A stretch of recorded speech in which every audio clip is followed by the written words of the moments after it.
اللهم انت الاول فليس قبلك شيء. تو اول کا کیا حق ہے؟ کیونکہ تعلیم حقوق کی ہو رہی ہے. دلیل ہے کہ یہاں حقوق ادا کیے جائیں گے، حقوق کی تعلیم دی جائے گی. اس لیے کہ تعلیم نہ ہو تو کیسے کریں؟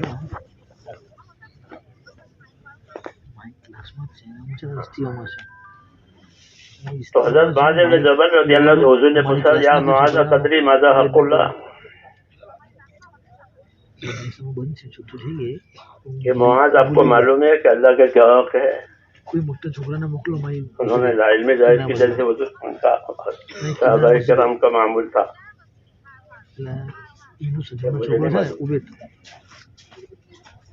آپ نے فرمایا اللہ کا حق یہ ہے کہ اسی کی عبادت کی جائے گی، اس کے ساتھ کسی کو شریک نہیں کیا جائے گا. یہ مثال ہے کہ انبیاء کرام کی علوم اور ان کی جو چیزیں ہیں وہ حقوق کی تعلیم کے لیے ہے، کیونکہ اللہ اول ہے. تو اس سے پہلے بات وہی صاف آئی کہ اللہ کا حق یہ ہے کہ زمین پر اسی کی عبادت کی جائے گی. اللہ نے بھی کہا کہ ان ارضی واسعۃ فإیایا فاعبدون، میری زمین بہت کشادہ ہے، وہ تو میری عبادت ہوگی. جی ہاں،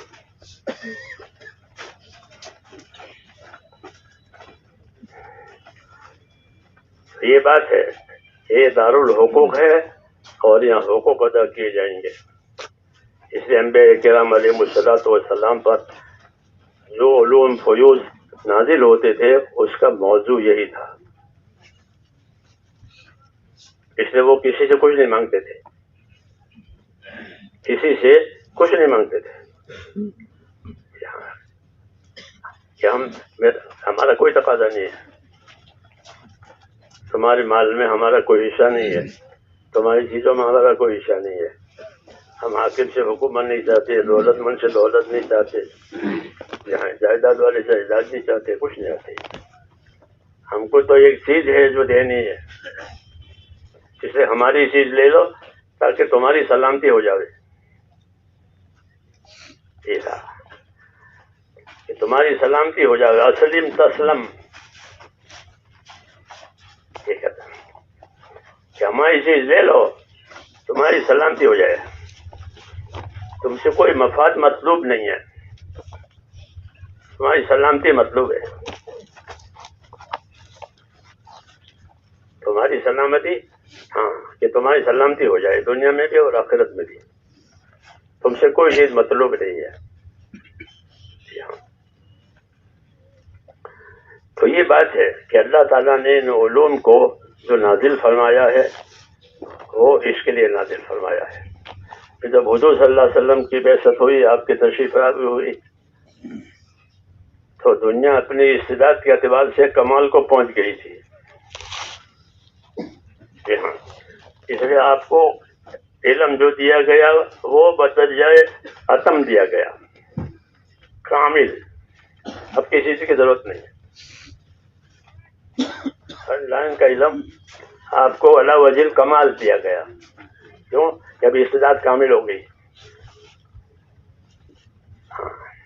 ہر لائن کی ایمانیات کا علم آیا وہ کمال درجے میں، عبادات کا آیا وہ کمال درجے میں، ایسے ہی معاملات کا، معاشرت کا، اخلاق کا، ہاں، سب چیزوں کا علم آپ صلی اللہ علیہ وسلم کو علی وجہ الکمال دے دیا گیا.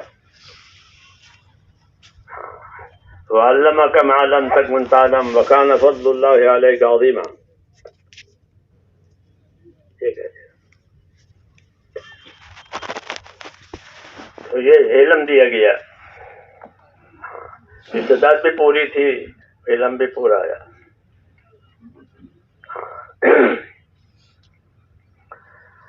تو اب یہ ہے کہ اس علم کا کیا تقاضا ہے کہ جن کو علم ملا ان کا کیا تقاضا ہے، ان پر کیا تقاضا ہے. تو ایک بات یہ ہے یہ علم ایک امانت ہے.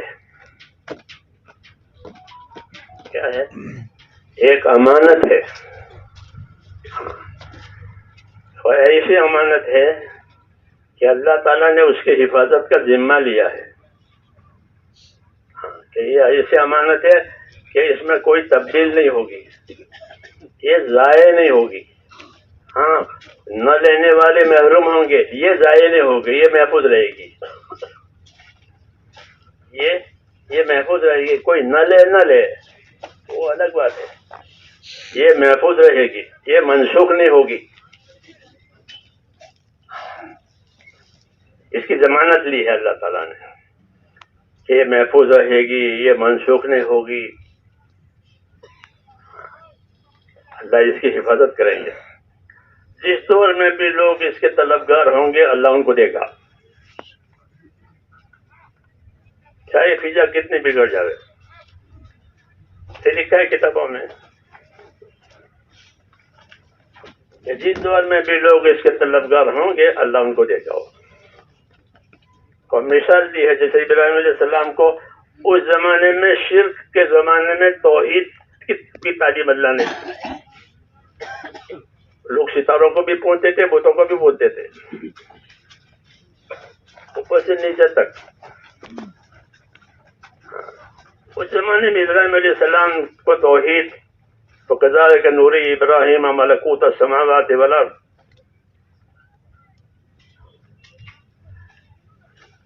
جس طرح ابراہیم علیہ السلام کو اس زمانے میں توحید کی تعلیم دی تھی، جب وہ اوپر نیچے سب، ایسے اللہ جب بھی دور آئے گا لوگ طلب جائیں گے اللہ تعالیٰ ان کو دیں گے.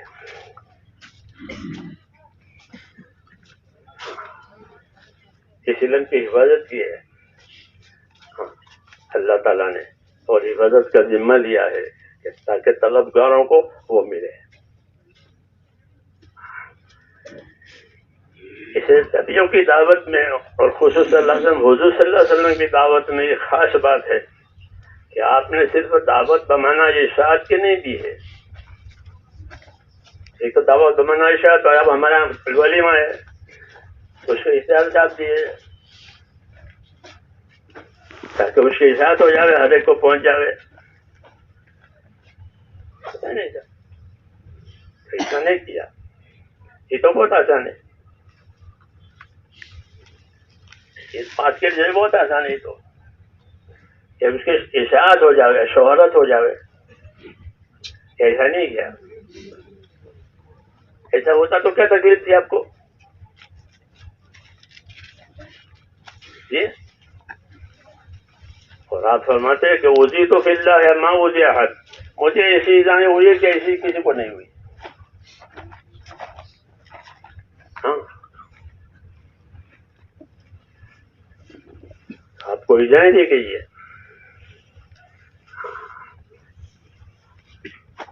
تو یہ خالی اس بات پر نہیں ہے کہ بھائی ایک بادشاہ ہے، بلکہ آپ صلی اللہ علیہ وسلم کا کمال یہ ہے کہ آپ صلی اللہ علیہ وسلم نے لوگوں کو اپنے چیز کا طالب بنایا. کیا بنایا؟ اس کا طالب بنایا کہ لوگوں نے آپ سے طلب کے ساتھ ایک چیز لی، اور جب لی کھلا، چونکہ اس نے طلب کے ساتھ لی اس لیے وہ اس کے اندر سے نکلتی نہیں. علامت ہو گئی نبوت کی کہ جو اسلام لاتا تھا وہ پھر اسلام میں سے نکلتا نہیں تھا. پوچھا نا تو بادشاہ نے پوچھا تھا کہ کوئی واپس جاتا ہے؟ کہ نا، بڑھتے ہیں گھٹتے نہیں ہیں.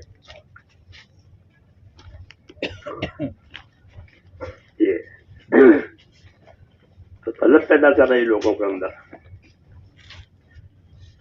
اور طلب پیدا ہونے کے اسباب تھے. وہ ایک طلب پیدا کرنے کا سبب یہ بھی تھا کہ آپ صلی اللہ علیہ وسلم کی ایک معتدبی زندگی لوگوں کے سامنے گزری ہے.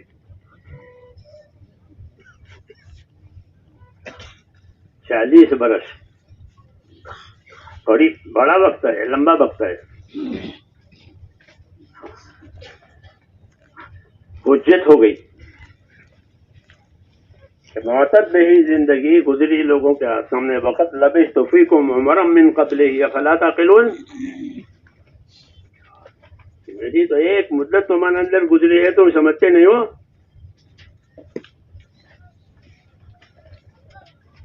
یہ بھی ایک دلیل تھی.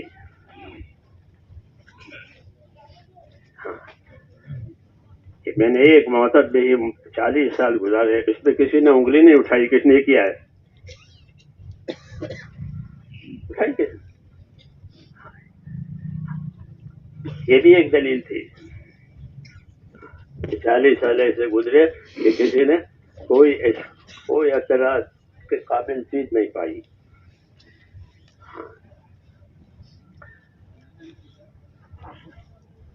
اس چیز نے بھی لوگوں کے اندر اعتماد پیدا کیا، سمجھداروں کے اندر. جی ہاں، 40 سال تک جو آدمی جھوٹ نہیں بولا لوگوں کے معاملات میں، تو اللہ کے معاملے میں کیسے جھوٹ بولے گا؟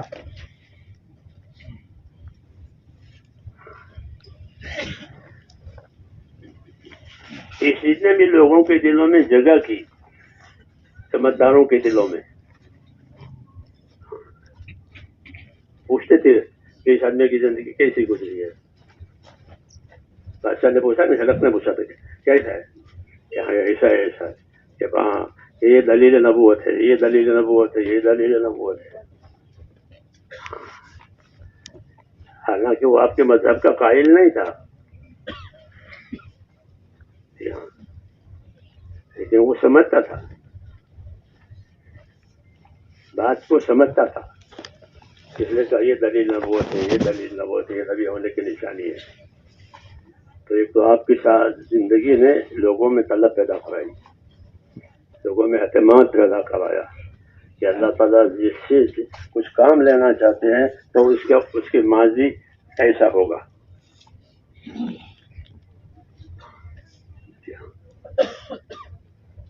اس کے علاوہ بھی دوسری چیزیں ہیں.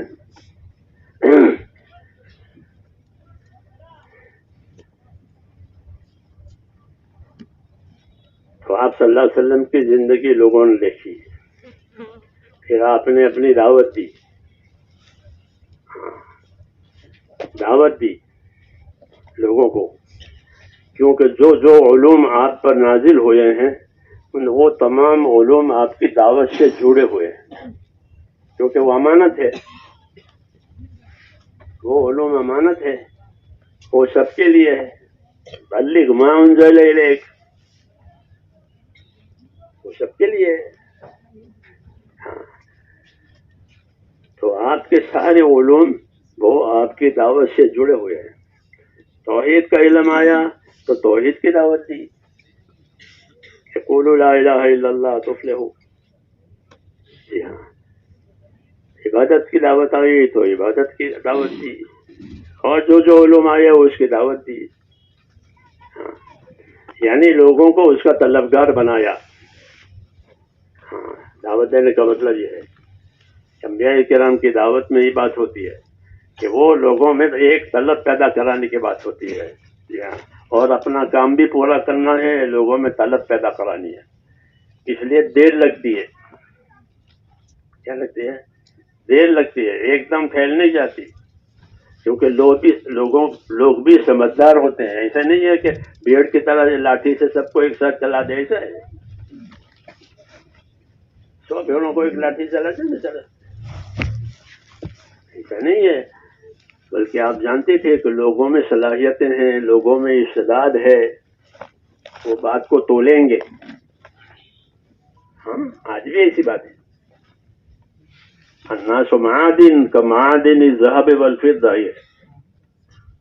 تو لوگ ایسے قیمتی ہیں جیسے سونے اور چاندی کی کانیں ہوتی ہے. ایسے نہیں ہے کہ مٹی سے پیدا ہوئے تو ڈھیر ہے مٹی کا. ایسا نہیں ہے. بلکہ لوگوں میں صلاحیتیں ہیں، لوگوں میں استعداد ہے. ہاں، اسے لوگ آپ کی بات کو سنتے تھے، ہاں، تو غور بھی کرتے تھے کہ آپ دعوت دے رہے ہیں اتنے سالوں کے بعد، تو یہ بات غلط نہیں ہو سکتی. تو لوگوں میں آپ کی زندگی بھی تھی، پھر آپ کی دعوت بھی تھی، اخلاق کے ساتھ، اخلاق کے ساتھ اور یقین کے ساتھ. اس کے ساتھ ہاں یقین کے ساتھ کہ یہی بات حق ہے، جو ہم کہہ رہے ہیں یہ بات حق ہے اور حق ہے، اس کے خلاف کوئی چیز نہیں ہے۔ آپ کی دعوت یقین کے ساتھ تھی، آپ کی دعوت اخلاص کے ساتھ تھی کہ کسی سے کوئی چیز نہیں لینی ہے، کسی سے کوئی چیز مطلوب نہیں ہے۔ بے کرام کی زندگی میں بات ہوتی ہے، وہ کسی سے کوئی چیز کے طلبگار وہ نہیں ہوتے، نہ مال کے، نہ مرتبے کے، نہ کسی چیز کے بھی۔ ان اجر الا علی اللہ، یہ کہتے تھے انبیاء کرام، تم سے کچھ نہیں چاہتے، جو کچھ لینا اللہ سے لے لیں گے۔ ایک یہ بات تھی دعوت کے اندر کہ یقین تھا دعوت میں کہ یہی بات حق ہے اور یہی جو میں کہہ رہا ہوں یہی ہو کے رہے گا۔ ہاں تو بات مرتبہ اس کی شہادت پر معجزات ظاہر ہوتے تھے تو ماننے والوں کا یقین بڑھ جاتا تھا، اور نہ ماننے والے اس کو جادو کہتے تھے۔ یہ آزمائش تھی، جی ہاں، تو ماننے والوں کا یقین بڑھ جاتا تھا۔ معجزات ظاہر ہونے کی وجہ سے اللہ تائید کے لیے لاتے تھے۔ تو آپ نے اپنی دعوت کے ذریعے سے اور اپنے اخلاق کے ذریعے سے لوگوں میں طلب پیدا کرائی، اعتماد پیدا کرایا، کیونکہ اس دعوت میں یقین بھی تھا، اس دعوت میں اخلاص بھی تھا، پھر اس دعوت میں استغنا بھی تھا لوگوں سے اور کچھ چیزوں سے۔ ہاں کسی سے کچھ نہیں لینا ہے، استغنا کے ساتھ، اللہ پر اعتماد کے ساتھ، اور مخلوق کی ہمدردی کے ساتھ۔ جو دعوت دی ہے اس میں اپنا کوئی مفاد نہیں ہے، ہاں ذمہ داری تو ہے، مفاد نہیں ہے، بلکہ ہمدردی سے دعوت دی ہے، نصیحت اور خیر خواہی سے دعوت دی ہے کہ میں تمہاری بھلائی کے لیے کہہ رہا ہوں، تمہاری سلامتی کے لیے کہہ رہا ہوں، میری بات مانو۔ یہ پہلو تھے، اس لیے جو لوگ نرم تھے، سمجھدار تھے، وہ آ جاتے تھے۔ جیسے ابوبکر صدیق نے بات سنی، کیونکہ وہ پہلے سے آپ کو جانتے تھے، وہ تو ان کی سمجھ میں پہلے سے آ گئی، اسی طرح لوگوں کو سمجھ میں آتی چلی گئی۔ اور ایک وجہ یہ تھی کہ نہ ماننے والوں سے الجھتے نہیں تھے، صبر کرتے تھے، صبر کرتے تھے۔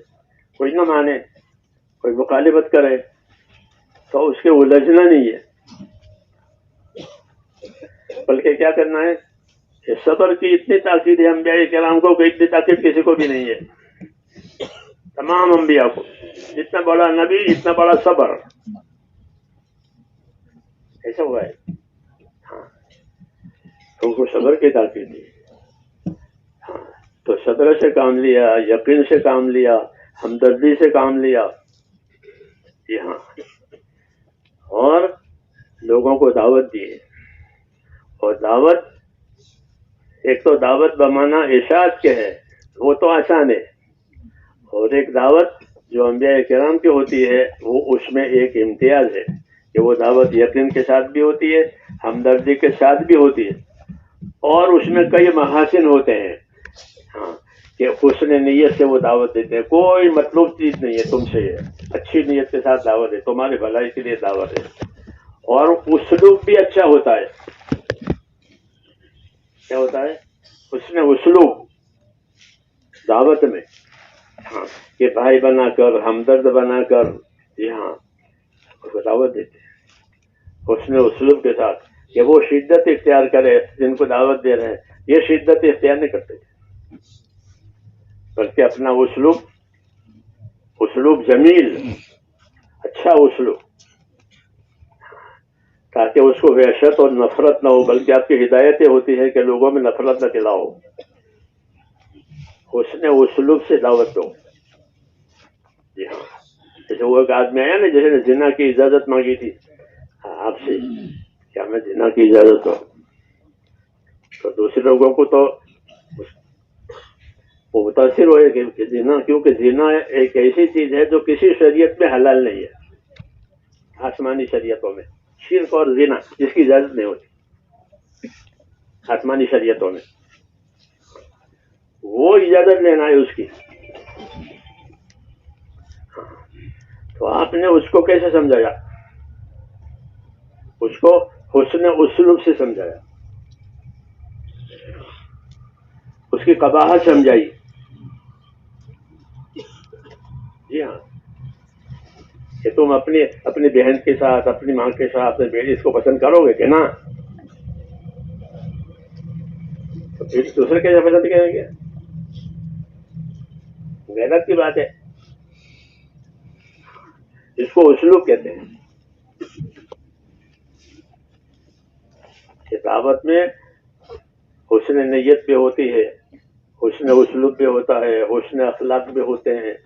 جی ہاں، صبر بھی ہوتا ہے، استغنا بھی ہوتا ہے. ان انبیاء کرام کی دعوت میں ہے. کیوں کہ وہ لوگوں کی ہمدردی کے لیے دیا جاتا ہے، لوگوں کی خیرخواہی کے لیے، لوگوں کی بھلائی کے لیے. پھر جب لوگ دعوت قبول کر لیتے ہیں تو یہ نہیں کہ ہماری دعوت قبول ہو گئی، کہ اب دعوت کے بعد اب ان کو زندگی کے تمام شعبوں کی تعلیم دی جائے گی. خالی دعوت دے کر نہیں چھوڑ دیتے چلو ہم اتنے لوگ آ گئے، اب آ گئے تو کیا کرنا. کہ اب دعوت کے بعد تعلیم ہوتی ہے. کیا ہوتی ہے؟ کہ دعوت کے بعد تعلیم ہوتی ہے. کیونکہ سارے عالم کے لیے دعوت ہے تو سارے عالم کے لیے تعلیم بھی ہے. اس لیے زندگی کے ہر شعبے کے لیے آپ کو علم دیا گیا تھا. زندگی کے شعبے ہوتے ہیں نا، کہ بھئی یہ تاجروں کا شعبہ ہے، یہ زمینداروں کا شعبہ ہے، یہ مرتبے والوں کا شعبہ ہے، یہ غریبوں کا شعبہ ہے. یہ شعبے ہیں دنیا میں معیشت کے لیے. تمام شعبوں کو چلانے کا آپ کو علم دیا گیا ہے. غریبی کا کیا دین ہے، مالداری کا کیا دین ہے، اقتدار کا کیا دین ہے، جی ہاں، کاروبار کا کیا دین ہے. تمام شعبوں کے لیے آپ صلی اللہ علیہ وسلم کو علم دیا گیا تھا، تاکہ ہر شعبہ اس سے کامیاب ہو جائے. اس لیے حضور صلی اللہ علیہ وسلم نے اپنی دعوت کے ذریعے سے لوگوں کو دین میں داخل کیا، لوگوں کو دین کا طلبگار بنایا، پھر ان شعبوں کا علم دیا اور یہ بتایا کہ اس علم سے تمہارا شعبہ بھی کامیاب ہوگا اور تم بھی کامیاب ہو جاؤ گے. پھر علم دو طریقے سے دیا، ایک فضائل کا علم دیا، ایک مسائل کا علم دیا. ایک فضائل کا علم دیا. فضائل کا علم اس لیے دیا ہے تاکہ رغبت پیدا ہو جائے. کیا پیدا ہو جائے؟ کسی عمل کے پیدا کرانے کے لیے اس کی رغبت ضروری ہے. اگر رغبت نہیں ہے تو لوگ نہیں لیں گے اس کو. کھانے کی رغبت نہیں ہوتی تو آدمی نہیں لیتا. مجھے رغبت نہیں ہے، ہاں بوجھ ہو جائے گا. جی ہاں، رغبت نہیں ہے. انبیاء کرام نے اپنے کام کے لیے رغبت لوگوں میں پیدا کرائی. اس لیے آپ انبیاء کرام پر ایک علم رغبت کا اترتا ہے، اس کو علم ترغیب کہتے ہیں. حضور صلی اللہ علیہ وسلم کے دین میں بھی علم ترغیب نازل ہوا ہے. ہر زمانے کے علماء نے علم ترغیب کو جمع کیا ہے حدیثوں میں. ترغیبات، ترغیب، ترہیب ایک مستقل علم ہے کہ جس کی وجہ سے ہر مسلمان کو اپنے عمل کی قیمت معلوم ہو جائے. کیونکہ اگر اس کو قیمت معلوم نہیں ہوگی تو وہ ضائع کرے گا. کیا کرے گا؟ ضائع کرے گا کہ میں نے کیا کام کیا. اور قیمت معلوم ہو جائے تو حفاظت کرے گا. ہاں، اس لیے انبیاء کرام نے اعمال کی قیمتیں بتائی. ایک سبحان اللہ احد پہاڑ سے بڑا ہے. سبحان اللہ اعظم من احد. عمل کی قیمت بتائیے. ایک سبحان اللہ احد پہاڑ سے بڑا ہے. سلمان علیہ السلام کہتے تھے کہ ایک مسلمان سبحان اللہ کا ہے تو سلمان کی ساری سلطنت سے بہتر ہے. ایک مسلمان کا سبحان اللہ کہنا میری سلطنت سے بہتر ہے. عمل کی قیمت سمجھاتے ہیں تاکہ کوئی دھوکہ نہ کھائے. تو دین پر چلنے کے لیے عمل کی قیمت جاننا ضروری ہے، اور یہ نہیں ہے تو وہ اپنے عمل کو ضائع کریں گے. جی ہاں، کیوں کہ اپنے عمل سے بے خبر ہے اور خواہشات کی محبت ہے. تو خواہشات کی محبت میں پھر عمل ضائع ہوتے ہیں اور عمل کی قیمت معلوم نہیں ہے. اگر عمل کی معلوم ہے تو اپنی خواہش کو قربان کرے اور عمل کو پورا کرے. اس لیے اعمال کی قیمت بتائیے، اس کو علم ترغیب کہتے ہیں. اسی سے استعداد پیدا ہوتی ہے. کس کی؟ کہ معروف پر عمل کرنے کی، منکر کے چھوڑنے کی. ترغیب کے علم سے عائشہ صدیقہ فرماتی تھی رضی اللہ عنہ کہ اگر پہلے سے اللہ یوں کہتا کہ شراب حرام ہے، زنا حرام ہے، تو کوئی بھی نہیں چھوڑتا. بخاری شریف کی روایت ہے. شراب کی حرمت نہیں بتائی یا زنا کی حرمت نہیں بتائی، بلکہ لوگوں کو آخرت اور آخرت کا انجام یہ سمجھایا. ترغیب ترہیب.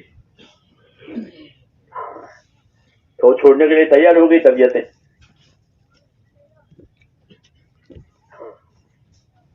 تو ایک یہ بھی ہے اسلوب کہ اپنی دعوت کا اسلوب ایسا ہو کہ معروف کی بھی استعداد ہو، منکر کے ترک کی بھی استعداد ہو. اس کے لیے علم ترغیب آیا ہے اور حسن اخلاق آیا ہے دائی کا، کہ دائی کے حسن اخلاق کا بھی اثر پڑتا ہے اور ترغیب کا بھی اثر پڑتا ہے. اس کی زندگی اتنی صاف ستھری ہے اور یہ بات کہہ رہا ہے. تو دعوت میں اخلاق استعمال ہوتے ہیں اور دعوت میں ترغیب کا علم استعمال ہوتا ہے. اور کیا استعمال ہوتا ہے؟ کہ اپنی محنت استعمال ہوتی ہے. کیا استعمال ہوتی ہے؟ اپنی محنت استعمال ہوتی ہے. ان چیزوں کو اپنی محنت سے چلاؤ. ہاں، محنت سے چلاؤ. محنت مثبت بھی ہے، محنت منفی بھی ہے. مثلا کسی جگہ آپ کی محنت کا استقبال ہوگا، کسی جگہ محنت کا استقبال نہیں ہوگا، تو کیا کرنا چاہیے؟ جہاں استقبال ہو وہاں جانا چاہیے، اور استقبال نہ ہو تو پھر نہیں جانا چاہیے. نہیں، ایسا نہیں. اسے تو پارٹیاں بنے گی. کیا بنے گی؟ اسے پارٹیاں بنے گی. انبیاء کے دعوت جو ہے وہ پارٹیوں کے خلاف ہے کہ ہم تو لوگوں کو اللہ کے بندے بنانا چاہتے ہیں، پارٹی بنانا نہیں چاہتے. کونوا عباد اللہ اخوانا، یہ حدیث میں ہے کہ اللہ کے بندے بنو، آپس کے بھائی بنو. اللہ کے بندے بنو، آپس کے بھائی بنو. یہ اسلوب ہے، پارٹی نہیں بنانی ہے. ہاں، کہ اللہ کے بندے رہو، آپس کے بھائی رہو. انبیاء کرام کی دعوت میں یہ بات ہے کہ لوگوں کو اللہ کا بندہ بنانا ہے، آپس کا بھائی بنانا ہے. اس لیے اسلوب ترغیب کا، اسلوب اخلاق کا، اس کا کہ اپنی طرف سے اچھے اخلاق. ہر نبی اخلاق والا ہوتا ہے، ہر نبی. حضور صلی اللہ علیہ وسلم سب سے اونچے ہیں، تو آپ کو اخلاق کا سب سے اونچا معیار دیا گیا تھا. بلکہ عربوں میں جو قدرتی اخلاق تھے اس کی بھی آپ نے تربیت فرمائی، اس کی بھی ترقی دلائی. عربوں میں شجاعت ہے، کرم ہے، عفا عہد ہے، یہ پہلے سے تھا. کبھی اپنی وعدہ خلاف نہیں کرتے تھے. زبان دے دی ختم، زبان کٹ جائے گی، گردن کٹ جائے گی. ایک قدرت ہے. اس لیے اپنے رئیسوں کے ساتھ تو رہتے تھے. ہر قبیلے کا ایک آدمی ہوتا تھا، اسے چھوڑے ان میں تھا. تو وہ جو شروع سے جو صفتیں تھیں ان کو آپ نے اور پانی دیا، بقارے میں اخلاق ترقی دی. تو اپنے اخلاق دکھائے، ہاں، اور ترغیب دکھائی لوگوں کو، اور آخرت سمجھائی. کیا سمجھائی؟ آخرت سمجھائی. یہ خاص بات ہے انبیاء کرام کی دعوت میں کہ وہ اسی کے لیے آتے ہیں. وَإِنَّا أَخْلَصْنَاهُمْ بِخَالِصَةٍ ذِكْرَ الدَّارِ. وہ اسی کے لیے آتے ہیں کہ آخرت بنانے کے لیے آتے ہیں, آخرت بنوانے کے لیے آتے ہیں کہ ہم تم سے دنیا نہیں چاہتے لیکن تمہاری دنیا کی سلامتی اور آخر کی نجات, یہ دو باتیں تمہیں دینا چاہتے ہیں. تمہاری آخرت کی نجات ہو جائے, تمہاری دنیا کی سلامتی ہو جائے. باقی ہم تمہاری دنیا میں حصے دار بننا نہیں چاہتے کہ حاکم سے حکومت چاہیں, تاجر سے مال چاہیں کہ نہ. اپنا مال رکھو, اپنی حکومت رکھو, ہاں ہم سے رہبری لو. کیا لو کہ حکومت کیسے کرنی ہے, مال میں کیسے چلنا ہے. باقی ہم کو حکومت نہیں چاہیے. مولانا یوسف صاحب کہتے تھے کہ ہم حکومت نہیں کرنا چاہتے ہیں لیکن ہم چاہتے ہیں حکومت والے ہم سے پوچھیں کہ حکومت کیسے کرنی ہے تو ہم ان کو بتائیں گے. حصے دار نہیں بنائیں گے, خیرخواہ بنائیں گے. ہم نہیں چاہتے حکومت لیکن ہم سے پوچھے کہ حکومت کیسے کرنی ہے تو ہم بتائیں گے ان کو. یہی بات ہے ہماری کہ ہم ان کے دنیا میں شریک ہونا نہیں چاہتے ہیں لیکن ان کی دنیا میں ہم رہبری کریں گے. ہاں اس لیے جو لوگ سمجھدار تھے وہ اس کو سمجھتے تھے تو وہ آپ کی بات کو لے لیتے تھے. یہ کچھ مانگتا نہیں ہے. جیسے سورہ یاسین والے نے کہا نہیں کہ بھائی ان لوگوں کی بات کو مانو, ان کی بات کو مانو. اتبعوا من لا يسألكم اجرا وهم مهتدون. یہ مثال اس نے دی ہے کہ ان کی بات مانو. یہ کیوں کہ کچھ مانگتے نہیں ہے, پھر وهم مهتدون ان کی زندگی تو وہ کتنی اچھی ہے, تو ان کی بات لینے میں کیا حرج ہے. یہی بات ہوتی ہے کہ انبیاء کرام اپنی زندگی کے ساتھ لوگوں میں جاتے ہیں. اتبعوا من لا يسألكم اجرا وهم مهتدون کہ وہ مخلص بھی ہوتے ہیں, مہتدی بھی ہوتے ہیں. تو ان کی مہتدی ہونے کے لیے دوسرے کے ہادی ہو جاتے ہیں. ہاں تو دعوت دینے کی غرض یہ ہے اور محنت کی غرض یہ ہے کہ ہمارے اندر دعوت والی یہ صفتیں پیدا ہو جائے. جی ہاں, لوگ گانے والے کو کیوں پسند کرتے ہیں کہ وہ خوشی لانے وہ گاتا ہے. تو اس کا گانا سنتے ہیں, سنتے نہیں سنتے. ہاں حالانکہ کوئی اچھی چیز نہیں ہے گانا, کوئی فائدہ ہی نہیں ہے. جی ہاں لیکن تو ایسے کسی چیز میں حسن ہوتا ہے تو لوگ اس کو لیتے ہیں. دین کے اندر مختلف طریقے سے حسن پیدا کیا جاتا ہے. حسن نیت, حسن عمل, حسن اخلاق, حسن ظن, حسن اسلوب, یہ محاسن ہوتے ہیں دین کے. کہ اگر یہ دین میں پیدا ہو جائیں تو لوگ اس دین کو لے لیں گے, وہ بات کو لے لیں گے. جی ہاں, ایسے نہیں کہ ایک چیز اڑائیے لوگوں نے لے لی پتنگ کی طرح سے, ایسا نہیں ہے. اس لیے اس دعوت کے اندر محاسن ہے. ہاں تو اس کو پیدا کرنے کے لیے کچھ محنت کرنی پڑتی ہے, کچھ صبر کرنا پڑتا ہے. ہاں ایک تو ہے کسی چیز کا جان لینا اور ایک ہے کسی چیز کا نبھا لینا. جان تو لیا ہے مگر اس کو نبھاؤ گے تو نبھانا ضروری ہے. جان لینا آسان ہے, قبول کر لینا آسان ہے. جیسے نکاح قبول کر لیا, اب نکاح کو نبھانا پڑے گا, نبھانا پڑے گا. ہاں کیسی ہو بیوی تو یا تو صبر کرو یا پھر گھر توڑو. جی ہاں, قبول کرنا آسان, پھر نبھانا مشکل. ایسے دین ہے, قبول کرنا آسان, پھر اس کو نبھانا ضروری ہے, اس قابل کرنا ضروری ہے. اس لیے دین کو دین کی محنت کے ساتھ دیا گیا کہ محنت کرنے کی وجہ سے اس کے نبھانے کی صلاحیتیں پیدا ہوتی ہے. محنت کرنی پڑتی ہے.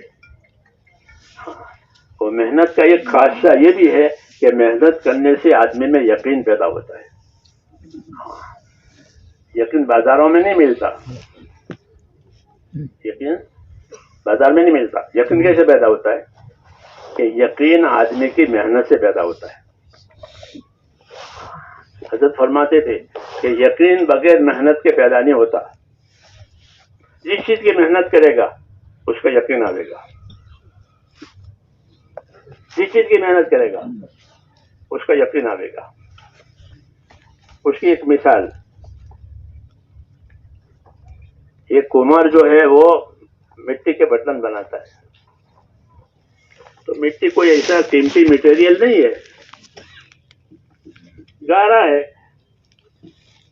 گارے پر اس کی محنت لگتی ہے تو ایک شکل تیار ہو جاتی ہے، مٹکا ہو گیا، سراہی ہو گئی،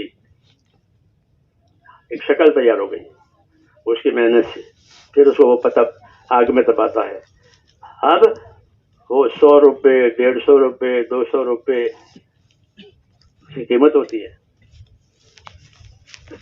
تو وہ قیمت اس کی محنت کی ہے، مٹیریل میں کچھ نہیں ہے، مٹی ہے، ٹوٹ جاوے تو وہ بنگار کون لے اس کو، مٹی ہے، ہاں، لیکن اس کی قیمت اس کی محنت کی، تو محنت کی وجہ سے چیز کی قیمت بھی ہوئی اور کمار کے دل میں یقین آیا ہے۔ کیسے یقین آیا کہ مثلا 100 مٹکے بنائے ہیں، بات میری لمبی ہو رہی ہے، کہ آپ کو کوئی گھبراہٹ تو نہیں ہے، 100 مٹکے بنائے ہیں اور ایک ایک مٹکا 200 کا بازار میں رکھتے ہیں سامنے، تو کتنے پیسے ہو گئے؟ 20,000، 20,000 کی مالیت ہے اس کی محنت میں۔ اب اس کا قرض دار آیا کہ وہ آپ نے میرے چاول کے پیسے نہیں دیے، کمار سے کہہ رہا دکان والا، تو یہ دیکھو یہ رکھا ہے مال، جیسے بک جائے گا آپ کے پیسے دودھ سے دھو کے دوں گا،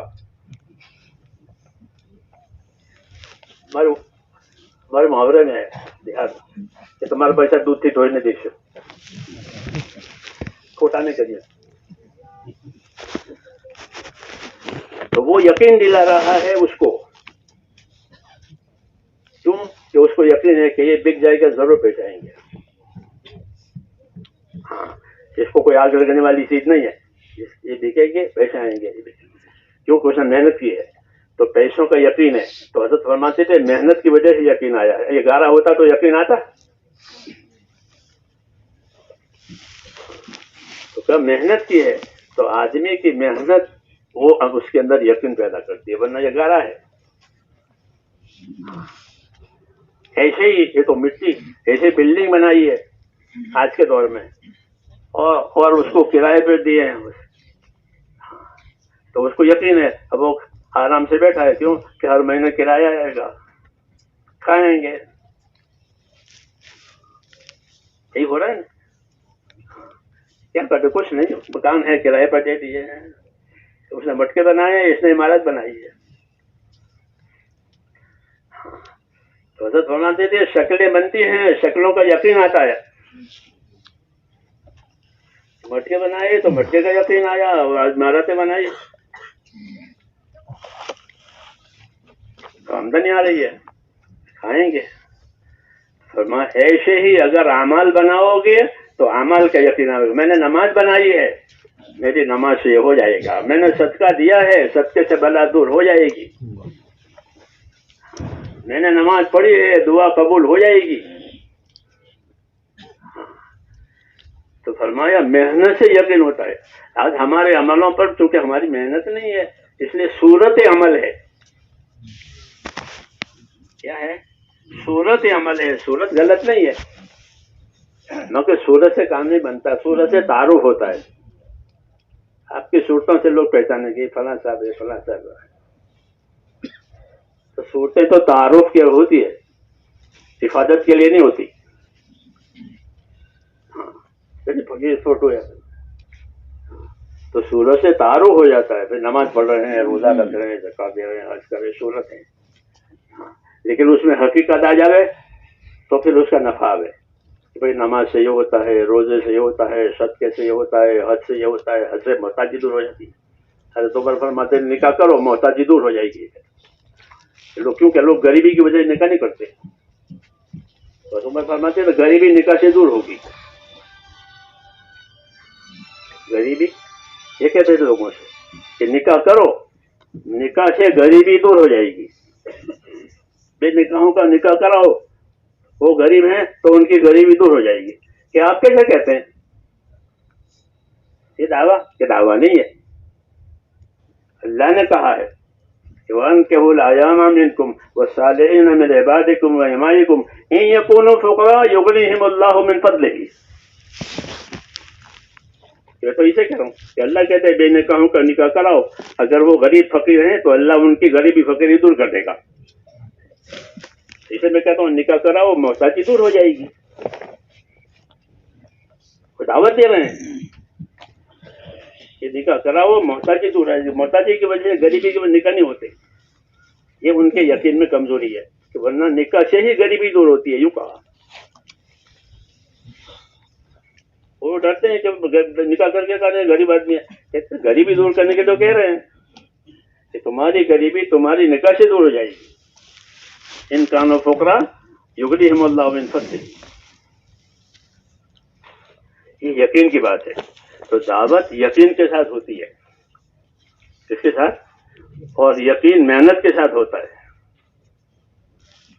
یقین کے ساتھ ہوتا ہے کہ یقین بازار میں نہیں ملتا. محنت کر کے محنت سے یقین آتا ہے. چاہے کسی شکل پر محنت کی ہے تو شکل کا یقین آئے گا کہ میں نے یہ عمارت بنائی ہے، اس کے فلیٹ کرائے پر دیے ہیں اور ہر سال ہر مہینے اتنے آمدن، اب مجھے کوئی پرواہ نہیں. میرے بچے پڑھتے ہیں تو ان کا خرچہ بھی ہو جائے گا، ہاں ان کی فیس بھی ادا ہو جائے گی، میرا گزارا بھی ہو جائے گا. جان مال لگا کر یہ بنائیے. تو حضرت ایسے ہی دین میں کہ جان مال لگا کر اعمال شرط یاد کرو، پھر تمہارے اعمال پر یقین کہ میں نے یہ نماز پڑھی ہے یہ ہو جائے گا، میں نے دعا کی ہے یہ ہو جائے گا. ابی ابن کعب نے دعا مانگی سفر میں، بارش ہو رہی تھی تو قافلہ چل رہا تھا ان کا. تو اے اللہ میرا پوشاک میرے کپڑے نہ بھیگے. بارش تو ہوتی ہے، سب کی ضرورت کی ہے، بارش بند نہیں کروانی ہے. میرا پوشاک میرا سامان میرا کپڑا نہ بھیگے. یہ دعا مانگی تو دعا قبول ہو گئی. جب قافلہ منزل پر پہنچا تو یہ کورے ہیں، سب بھیگے ہیں. حضرت عمر نے پوچھا او بھائی یہ کیا بات ہوئی کہ آپ کورے ہیں اور باقی بھی لوگ بھیگے ہوئے ہیں؟ کہ میں نے اپنے پروردگار سے دعا مانگی تھی، میرا اللہ قادر ہے کہ بارش بھی برساوے اور بھیگنے نہ دے. یہ کیا یقین کی بات ہے، یقین کی بات ہے. یقین کہ یقین محنتوں سے پیدا ہوتا ہے کہ اللہ دعا قبول کرنے والا ہے، وہ قادر ہے، بارش بھی ہو بھیگنے بھی نہ دے رہے.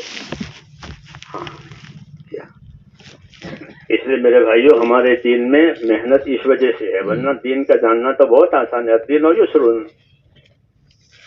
دین کا جاننا آسان ہے.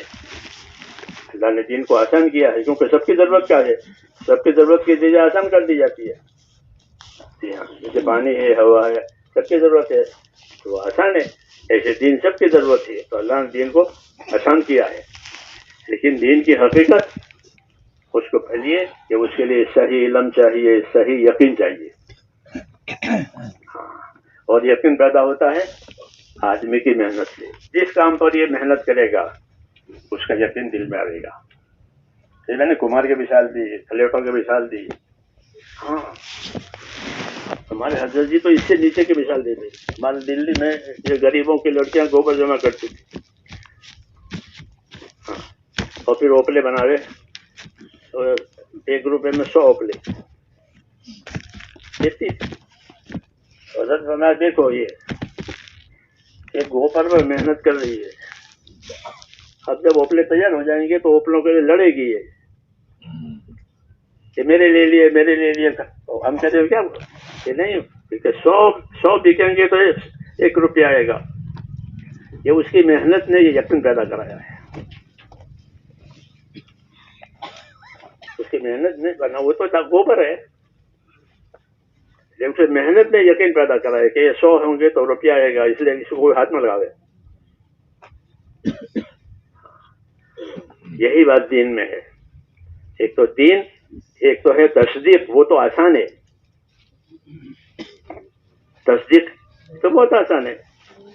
بھائی آدمی نے کلمہ پڑھ لیا، تصدیق کر لی، مومن مسلمان ہو گیا، تصدیق ہو گئی. ہاں یہ ہو گیا کلمہ پڑھ لیا تصدیق ہو گئی. آگے کہ جس چیز کی تصدیق کی ہے اپنی زبان سے اس کا یقین آوے کہ اللہ ایک ہے، وہی سب کچھ کرنے والا ہے، اس کی تابعداری میں کامیابی ہے، اس کی نافرمانی میں ناکامی ہے، پھر جنت ہے، دوزخ ہے، جو باقی چیزیں ہیں، اس کا یقین پیدا کرنا. یہ آدمی کو اپنے دین پر جماوے گا، اور یہ یقین نہیں ہے تو پھر اس کا دین کمزور ہے. اس لیے دین کو دین کی محنت کے ساتھ اس لیے جوڑا گیا ہے کہ اس کا یقین آوے اندر. یہ آوے کیونکہ بغیر محنت کے یقین آنا مشکل ہے. سمجھ لیں گے، مان لیں گے، لیکن اندر بات بیٹھے گی، اور یقین آ جاوے تو پھر اس کو کوئی ٹلا نہیں سکتا. اس لیے انبیاء کرام کی دعوت میں جس طرح ایمان ہے، علم ہے، اس کی محنت بھی ہے. اس کی محنت عمل کرنے کی، اس کی محنت جو ہے اس کو دنیا میں عام کرنے کی، یہ محنت ہے. اس محنت کی وجہ سے اندر ایک چیز پیدا ہوتی ہے، وہ اندر کا یقین آتا ہے، اس کی عظمت آتی ہے. پھر محنت کے لیے اللہ تعالیٰ نے فضائل کا علم اتارا ہے تاکہ اس کی قیمت معلوم ہو جائے کہ جس چیز کی محنت کر رہے ہو اس پر کیا ملے گا. خالی پروپیگنڈا نہیں ہے، بلکہ اس محنت پر کیا ملے گا. تو اس کے فضائل بیان کیے. حضور صلی اللہ علیہ وسلم نے عمل کے بھی فضائل بیان کیے ہیں، عمل کے وسائل کے بھی فضائل بیان کیے. ایمان کے فضائل ہیں، عبادت کے فضائل ہیں، پھر عبادت تک جانے کے جتنے وسائل ہیں اس کے بھی فضائل ہیں. مسجد میں چل کے جانا، کسی دفتر میں یا کسی آفس میں چل کے جانے میں کیا ملے گا؟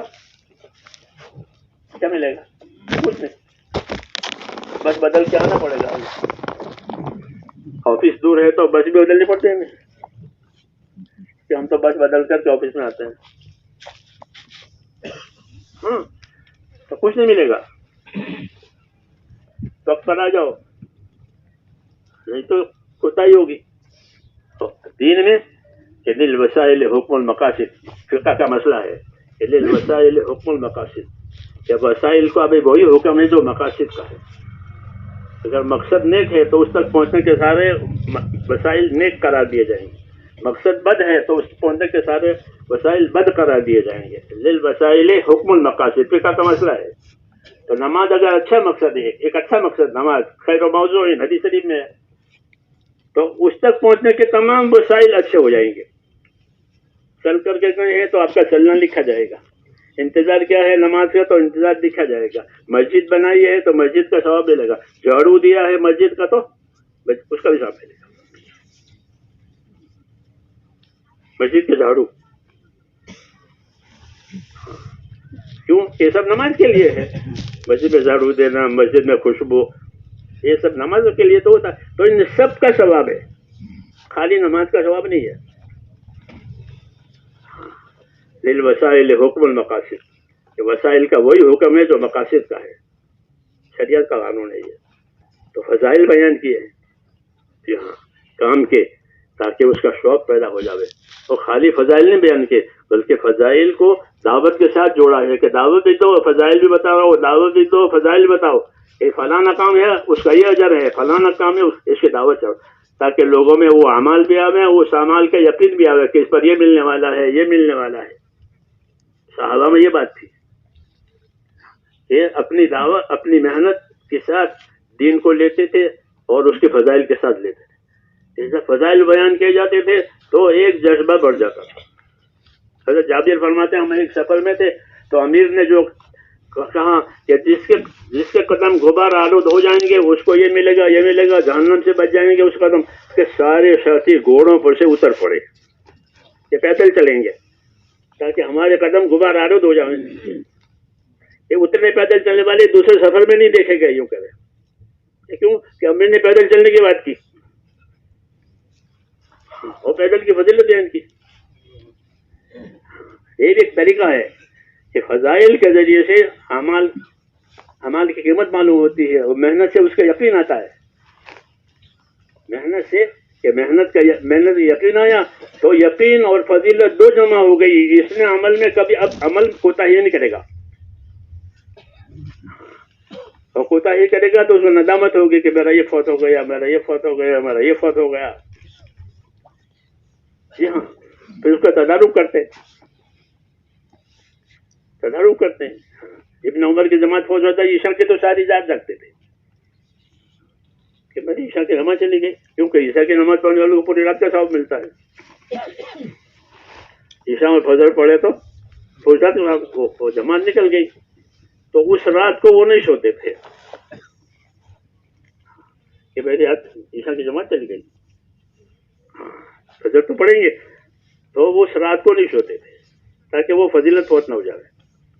فضیلت کا یقین وہی اصل ایمان والے کے لیے کہ اس کو اسے اعمال پر یہ ملنے والا ہے، غیر کو نہیں ملتا کسی عمل پر، ان کو ملتا ہے. تو محنت کرنے کی وجہ سے یقین بنتا ہے اور فضائل سے عمل کی قیمت سمجھ میں آتی ہے کہ اس پر یہ ملے گا یہ ملے گا. اس لیے انبیاء کرام کی دعوت میں یہ ہے کہ اپنی محنت بھی لگاؤ. یہ بھی محنت کیا ہے کہ ایک تو اپنے اندر استقامت پیدا کرنے کی محنت ہے، ایک دوسروں میں اس کی طلب پیدا کرنے کی محنت ہے. دائی یہ دو چیزیں لے کر پھرتا ہے، جو چیز اس کے پاس ہے اس کو یقین ہے کہ یہی صحیح ہے، تذبذب نہیں ہوتا اس کو کہ یہی صحیح ہے. ہاں، اور پھر جو چیز اس کے پاس صحیح ہے وہ سب کے لیے چاہتا ہے، خیر خواہی میں ان میں بھی آ جاوے، ان میں بھی آ جاوے، اس لیے وہ محنت کرتا ہے اپنی دعوت میں کہ ایک چیز میرے پاس صحیح ہے اور اس میں سب کا حصہ ہے، اس میں سب کا حصہ ہے، تو اس لیے حصے داروں کو حصہ دینا یہ میری ذمہ داری ہے. اسے لوگوں کو ان کا طلبگار بناتا ہے خیر خواہی کی وجہ سے. جی ہاں، یہی دعوت کا مقصد ہے کہ دعوت کے ذریعے سے امت کی خیر خواہی آوے. کیا آوے؟ امت کی خیر خواہی. کہ اسلام میں خیر خواہی کی بڑی اہمیت ہے. الدین النصیحہ، مبتدا خبر دونوں معرفہ ہے. ہاں یہاں بڑھ گئی اس کی اصلیت کہ دین کیا ہے کہ خیر خواہی. خیر خواہی ہی دین ہے اور دین ہی خیر خواہی ہے. جی ہاں، تو دین تو خیر خواہی کرنے کا نام ہے. جی ہاں، خیر خواہی نہیں ہے تو خود غرضی ہے یا لاپرواہی ہے. ایسے کوئی ماں باپ نہیں ہوتے جن میں خیر خواہی نہیں ہو. ہے کوئی ماں باپ ایسے جو اپنے اولاد سے خیر خواہی نہ کرے؟ ہو نہیں سکتا. ماں باپ یا خیر خواہی کہ ماں باپ خیر خواہی کرنا، تو انبیاء تو ماں باپ سے زیادہ مہربان ہوتے ہیں. جی ہاں، سمجھانے کے لیے کہا کہ انا لکم مثل الوالد، ورنہ النبی اولی بالمؤمنین من انفسہم. ہاں، تو والد سے آگے ہے. جی ہاں، تو انبیاء کرام میں ہمدردی ہوتی ہے، اس لیے دعوت میں ہمدردی ہونا ضروری ہے. ہمدردی نہیں ہوگی تو ناراض ہونے کی وجہ سے لوگوں کو چھوڑ دیں گے. جیسے دنیا کے بڑے ہوتے ہیں، جب دیکھیں لوگ میری سنتے ہیں تو وہ لوگوں کو چھوڑ دیتے ہیں. دنیا کے بڑے کہ ہماری مانتے نہیں، چلو کہ نبی نہیں چھوڑتا کیونکہ اس کو ہمدردی ہوتی ہے. تو دعوت میں یہ بھی ہے کہ اپنے اندر ہمدردی پیدا کرنا.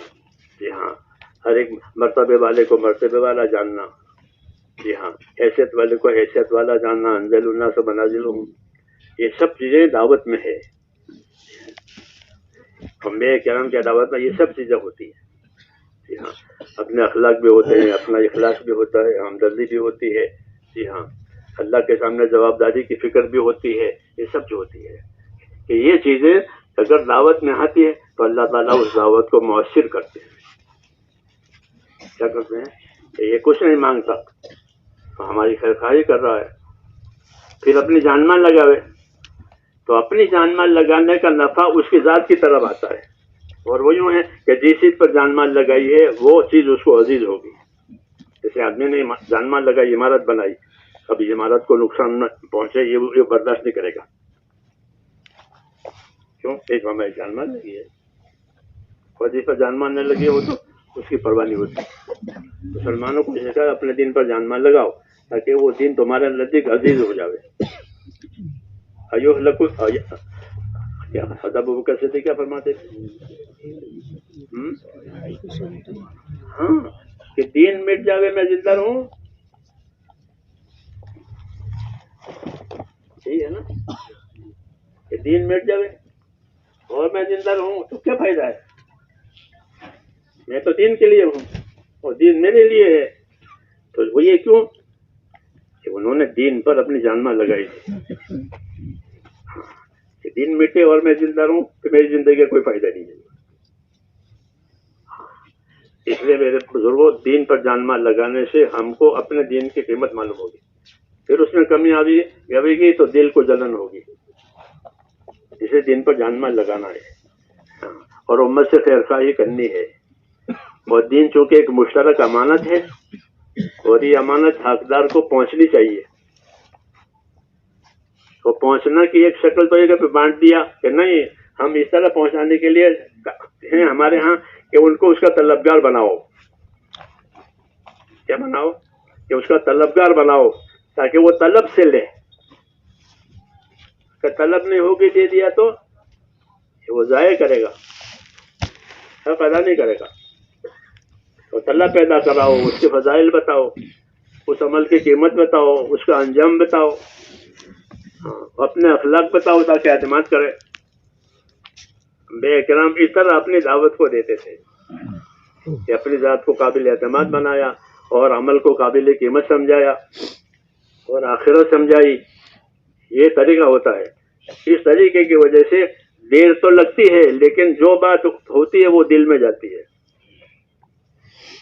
جو بات ہوتی ہے وہ دل میں جاتی ہے. اس کے پھر اس کے لینے والے بڑھتے رہتے ہیں, گھٹتے نہیں ہیں. یہ اس کے حق ہونے کی علامت بتائیے. وہی طریقہ ہے انبیاء کہ لوگوں میں طلب پیدا کرانا, اس کی عظمت پیدا کرانا, اخلاق سے کام لینا, قربانی سے کام کرنا.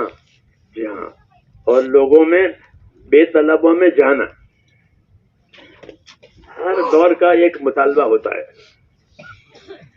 ہمارا جو دور ہے وہ بے طلبوں کا دور ہے. کسی کو کوئی پڑی نہیں ہے اپنے دین کی. بے طلبی کا دور. اس زمانے میں لوگوں میں طلب تھی. وہ پیر تلاش کرتے تھے, مرشد تلاش کرتے تھے اور جاتے تھے مجھے کوئی میر ملے, مجھے کوئی مرشد ملے. سفر کر کر کتنے پڑھتے بزرگوں کے, تمہیں طلب ہے. یہ طلب والے آؤ تو فائدہ ہوگا, بے طلبوں کو فائدہ نہیں ہوگا, مناسبت کے بغیر فائدہ نہیں ہوگا, وغیرہ وغیرہ باتیں کی جاتی تھی. اب وہ بات نہیں ہے. مناسبت اور طلب تو ختم ہو گئی. اب کیا ہے کہ اب بے طلبی ہے. بے طلبی ہے.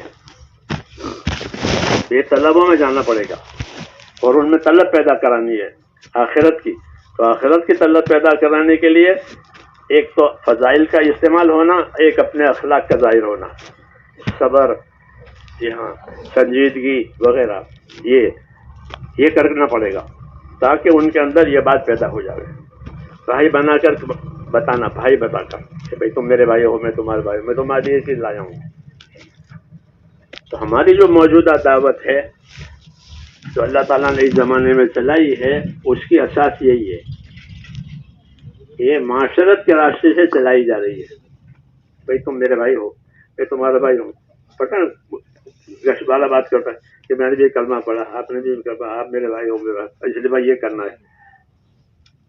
معاشرت, اس کو معاشرت کا راستہ کہتے ہیں کہ معاشرت کے راستے سے کہ تم میرے بھائی, میں تمہارا بھائی ہوں. اور بھائی اب اس میں نماز کا وقت آیا ہے, موسم ہے, نماز پہ جائیں گے تو یہ ملے گا, یہ ملے گا, یہ ملے گا. کیونکہ بے طلبی ہے تو طلب پیدا کرنے والی باتیں بتانی پڑتی ہے. جی ہاں, نہ ماننے پر صبر بھی کرنا پڑتا ہے. جی ہاں, وہ تو پرانی بات ہے. ہر نبی نہ ماننے پر صبر کرتے تھے. وَاصْبِرْ عَلَىٰ مَا يَقُولُونَ. جی ہاں, وہ بھی ہے. اس طریقے سے امت میں طلب پیدا ہوتی ہے. پھر وہ بات ماننے والے ہوتے ہیں, قبول کرنے والے ہوتے ہیں, اور جو علم کا مایا ہمارے پاس ہے اس کی وہ قدر کریں گے, نہیں تو وہ علم کی قدر نہیں کریں گے. جیسے نابینا کو آئینہ دکھاؤ تو کیا فائدہ ہوگا؟ کیا فائدہ ہوگا؟ شیخ سعدی کہتے ہیں کہ عالم جو ہے عامیوں کے درمیان میں ایسا ہے جیسے آئینہ اندھوں میں. آئینہ اندھوں میں ایسا عالم جاہلوں میں. کیوں وہ کیا جانے عالم کیا ہوتے ہیں؟ اس لیے ان کو علم دینا پڑے گا. کیا دینا پڑے گا؟ علم دینا پڑے گا. وہ علم دینے کے لیے ان میں طلب پیدا کرانی ہے. اس کی عظمت پیدا کرانی ہے، اعتماد پیدا کرانا ہے. اس لیے محنت کے ذریعے سے ہم اپنے آپ کو اس قابل بنائیں گے کہ ایک عامی آدمی کو اعتماد ہو جاوے. ہاں بھائی ان کا یہ طریقہ ہے، یہ طریقہ ہے، یہ طریقہ ہے. ہاں پھر جب ان میں اعتماد پیدا ہوگا تو بات سنیں گے تو ان میں آئے گا. اس میں دیر لگتی ہے، اپنے آپ کو تھوڑی ہماری پیشائی بھی ہوتی ہے، تو پیشائی کے بعد ہی پذیرائی بھی ہوتی ہے، بغیر پیشائی کے پذیرائی نہیں ہوتی. ہاں آٹا ہوتا نہیں، اب آٹے کو کوئی بھی لے کے روٹی بنا لے گا، اب کچھ کرنا ہی نہیں ہے کہ پیشائی ہو گئی ہے. مثل مشہور ہے کہ پیشائی کے بعد پذیرائی یعنی قبولیت. اس لیے پیشائی ہوتی ہے اللہ کے راستے میں تھوڑی، پھر اس کے بعد اللہ تعالیٰ قبولیت دیتے ہیں. دنیا میں بھی یہ ہے کہ دنیا میں جن لوگوں نے دنیا کے لیے اپنے آپ کو پیسا وہ دنیا میں بڑے ہو گئے. جن لوگوں نے آزادی کی لڑائی لڑی پھر وہ بڑے بڑے مرتبے پر وہ آ گئے آزادی کے بعد. ہاں کیوں کہ یہی آزاد کرانے والے تھے وہ ملکوں کو، تو ان کو بڑے بڑے مرتبے ملے. کیوں کہ ان کی قربانی تھی. دین میں بھی ایسا ہی ہے کہ دین کے لیے قربانی دیں گے تو اللہ دینی اعتبار سے بڑے کریں گے. دین کے اعتبار سے بڑے کریں. ان اللہ یرفع بہذا الکتاب اقواما، اس کتاب کے وجہ بہت سے لوگوں کو اللہ بلند کرے گا کہ انہوں نے کتاب کے لیے قربانی دی ہے، کتاب کی دعوت کے لیے، کتاب کی تعلیم کے لیے. تو اللہ کتاب کے راستے سے ان کو بلند کرے گا. تو بلندی آتی ہے اپنی اپنی قربانیوں کی وجہ سے اللہ کے دربار میں. پھر اللہ تعالیٰ ان کی قبولیت اور ان کی بات میں تاثیر بھی دیتے ہیں، اعتماد بھی پیدا کراتے ہیں اور ان کو رہبر بناتے ہیں. اور یہی خوش نصیب ہے کہ طوبیٰ لعبد جعلہ اللہ مفتاحا للخیر ومغلاقا للشر، کہ خوش نصیب ہے وہ بندہ کہ جس کو اللہ خیر کے پھیلنے کا، شر کے مٹنے کا ذریعہ بناوے. جی ہاں دین پورا خیر ہے کہ اس کا ذریعہ بنے، اور بے دین شر ہے کہ اس سے بچنے کا ذریعہ بنے. تو اس میں ہے. اس لیے اس دعوت میں یہ بھی تقاضا ہے کہ اس دعوت کا تعاون کیا جائے. علماء کرام دو درجے کے ہوتے ہیں. ایک قسم علماء کرام کے ہمارے مذہب میں جو صاحب مقام ہے، صاحب مقام ہوتے ہیں، ان کا ایک مقام ہے، ان کی طرف رجوع کیا جاتا ہے. ایک قسم ان حضرات کی ہوتی ہے. ایک قسم اہل خدمت ہوتے ہیں، جیسے آپ حضرات خدمتوں میں ہیں،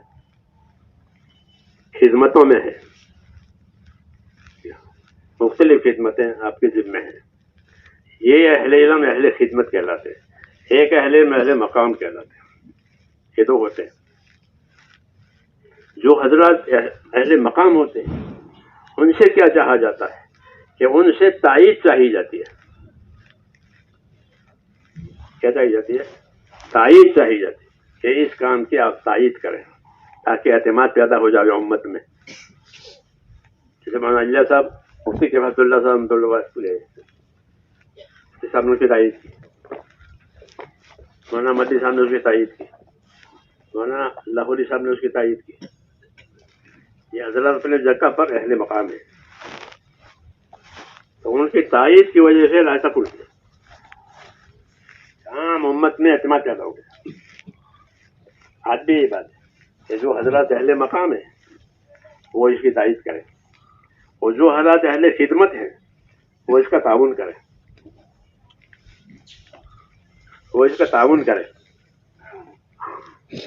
تاکہ بات پوری ہو جائے اوپر سے نیچے تک. تو ہم آپ حضرات سے تعاون مانگتے ہیں کہ اس کام میں عملی تعاون دیں. عملی تعاون جس طرح آپ ان خدمتوں میں تعاون دے رہے ہیں، وقت دے رہے ہیں، اپنی صلاحیت لگا رہے ہیں، اس میں بھی لگاویں عملی تعاون. جی ہاں عملی تعاون ضروری ہے. عملی تعاون کی مثال ایسے جو آگ لگی ہے تو پانی ہی دینا پڑے گا، یا کوئی دوسرا ہے؟ کیا دینا پڑے گا؟ پانی دینا پڑے گا. وہی تعاون ہے،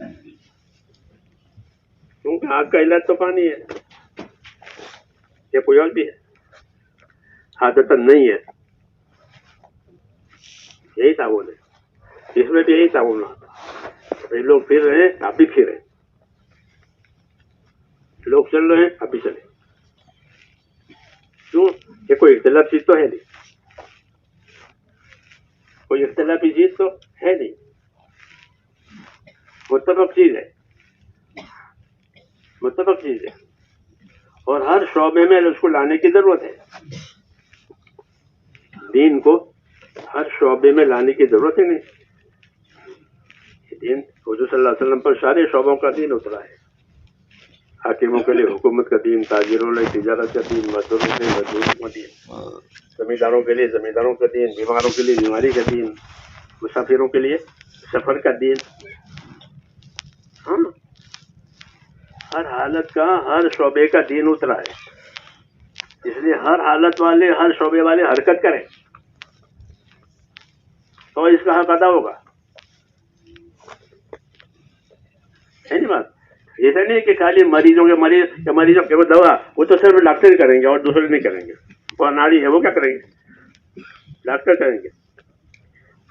یہاں ایسا نہیں ہے کہ ہمارے پاس جو علم ہے وہ سب کے لیے ہے، سب شعبوں کے لیے ہے، آپ کے پاس جو علم ہے وہ کسی ایک شعبے کے لیے ہے، جیسے ڈاکٹروں کا وہ مریضوں کے لیے، وکیلوں کا وہ قانون کے، تو وہ نہیں چھیڑتے دوسری جگہ، ہاں کہ بھائی ہمارا نہیں ہے، ریلوے بناؤ کہیں تو پولیس والوں کا ہے، ہمارے پاس جاؤ، ہم سفارش ہمارے پاس نہیں ہے، ہاں ہمارے ایسا نہیں ہے، آپ کے پاس جو چیز ہے وہ سب کے لیے ہے، سب کے لیے ہے علم، اس لیے سب کو اس کا طلبگار بنانا ہے، سب کو اس کا ذمہ دار بنانا ہے، ہاں تو ہماری محنت بھی جو ہے یہ ہمارے لیے بھی عمومی ہے، سب کے لیے ہے، اس لیے اس میں آپ سے تعاون مانگا جائے گا کہ آپ اس میں تعاون دیں، قول سے بھی، فعل سے بھی، محنت سے بھی۔ اسے ہم یہ کہتے ہیں کہ جس طرح آپ حضرات کے اوقات ان خدمتوں میں لگ رہے ہیں ایسے ہی اس میں بھی لگے، برابری کی بات ہے، اس میں بھی لگے اس میں بھی لگے، کوئی تغیر نہیں، اس میں بھی اس میں بھی، تو اسے کیا ہوگا کہ اس کی منفعت بڑھ جائے گی، کہ ابھی جو طبقہ علم کے لیے آ رہا ہے وہ محدود ہے، طلبہ تو محدود ہی ہوتے ہیں کیونکہ انہی میں طلب ہے، دوسروں میں کہاں طلب ہے، اور جو طلب بڑھے گی پھر یہ طلب والے بھی بڑھیں گے، کیونکہ اس کام سے طلب بڑھتی ہے آخرت کی، دین کی، تو پانی ملتا ہے تمام شعبوں کو اس محنت سے، کیونکہ یہ بنیادی محنت ہے، تو تمام شعبوں کو پانی ملتا ہے، اچھے تاجر بنتے ہیں، اچھے ڈاکٹر بنتے ہیں، اچھے وکیل بنتے ہیں، ہاں سب کاموں میں، بارش کے پانی کی طرح سے، حضور نے کہا میری بعثت بارش کے پانی کی طرح سے، سب کو فائدہ ہوگا اس کے لینے سے، تو ایسے یہ ہے تو سب کو فائدہ ہوگا، اس لیے اس میں اپنا حصہ لگانا ہے اور اپنے اس کام کو اپنے ذمے لینا ہے کہ تاکہ ہم ہر ایک کو اس کا فائدہ پہنچا سکیں، ہاں جب یہ پھیلے گا تو طلب آئے گی علم کی مختلف، اس کا کیا حکم ہے، اس کا کیا حکم ہے، اس کا کیا حکم ہے، ہاں حاتم طائی کے بیٹے حضور کے پاس آئے کہ ہم تو شکاری ہیں، شکاری کتے رکھتے ہیں بڑے بڑے اور روز کو شکار کرتے ہیں، تو شریعت میں ہمارے لیے شکار کا کیا حکم ہے،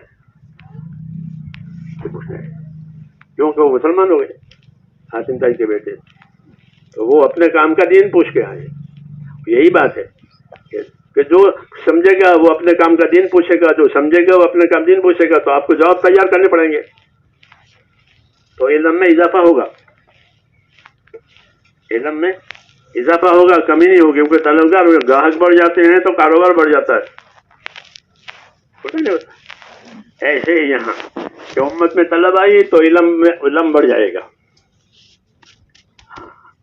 علم بڑھ جائے گا، بطور مسافت کے بھی، بطور کمیت کے بھی، مختلف علوم زندہ ہو جائیں گے،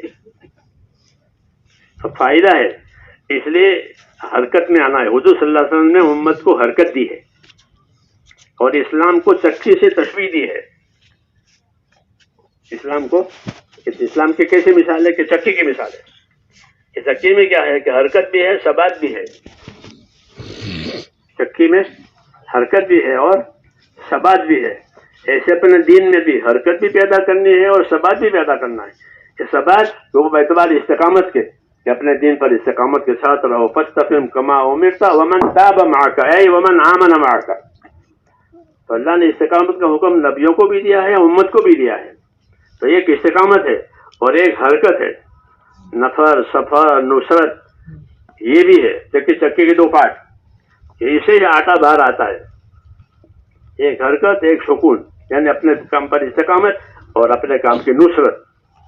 اس کی نصرت کرو، حرکت کرو تو پھر آٹا چاروں طرف گرتا ہے. ایسا ہی مسلمان میں استقامت بھی آئی، اپنے دین کی نصرت بھی آئی کہ اس سے چاروں طرف دین کے پھیلنے کی شکلیں پیدا ہوگی. یہ اس کی افادیت ہے.